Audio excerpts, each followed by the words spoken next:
When you think of money, what comes in your mind? Money is an interesting subject. It brings out a lot of thoughts and emotion in us. Whatever that is, our thoughts and our emotions are intertwined.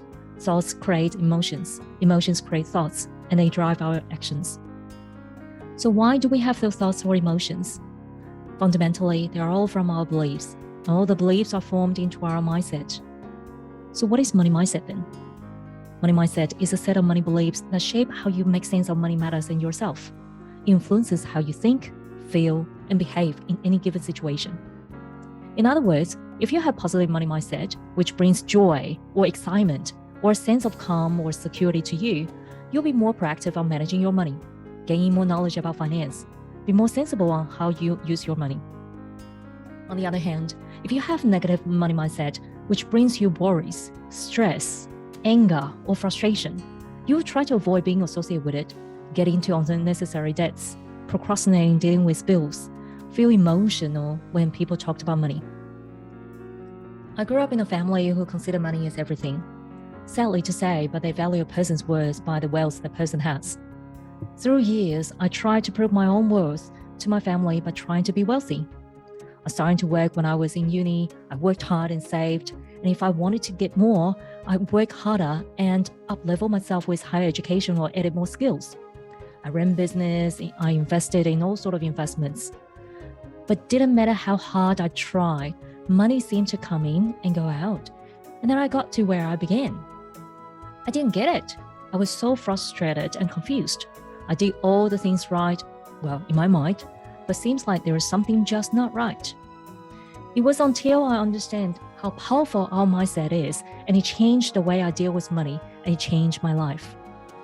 I realized that through my childhood, I witnessed my parents fighting over money, led to domestic violence, and my mom's constantly self-harmed.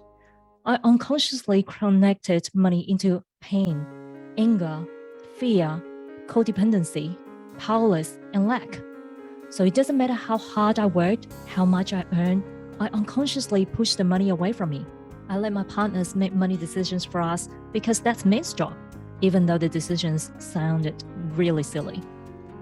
I spent money on countless self-care or self-development programs to make myself feel good and feel worthy. I followed others or got into get-rich-quick scheme without doing thorough study. All of this happened because that's what my beliefs were. My beliefs told me money doesn't grow on trees and I need to work hard. We don't have money and we have to live a frugal life. That was my mom's reminder over and over again. Men are the ones to make financial decisions, not women. If you want people to respect you, you need to be rich. And all of these thoughts and ideas were from things I saw, heard, experienced in my childhood, my money experience in my young adulthood, and the way I saw my parents manage their own finance. They are my money stories.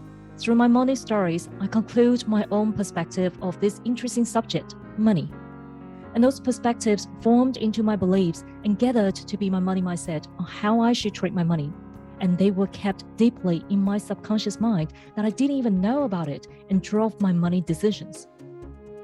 In fact, 95% of what we do in daily life are autopilot with our subconscious mind, and only 5% of what we do is influenced by our conscious mind, which is our logical thinking or smart mind.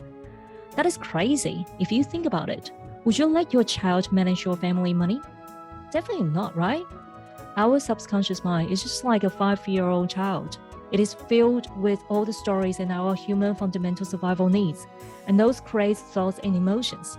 And even worse, when we are controlled by our subconscious mind, it deactivates our thinking and logical brain. That's why despite what we want in life, sometimes what we do and act are opposite. So what can we do? First thing is to be aware. What's your money story? How did it play out? What thoughts or emotions you had developed through it? Take the time and journal them down. Then be aware. Next time when you are managing your money, be aware of the instant thoughts or emotion you have. What triggers you and what action you take? And what would you do differently? If your current money mindset or thoughts are not a positive one, how would you like your thoughts to be? Then change it. Every time you are aware of your thoughts wander toward negative thoughts or emotions, remind yourself to shift the thoughts and emotions to the ones you want in life. At the beginning, it will seem to be hard, but once you have it as a habit, you are transforming your reality into a new outlook.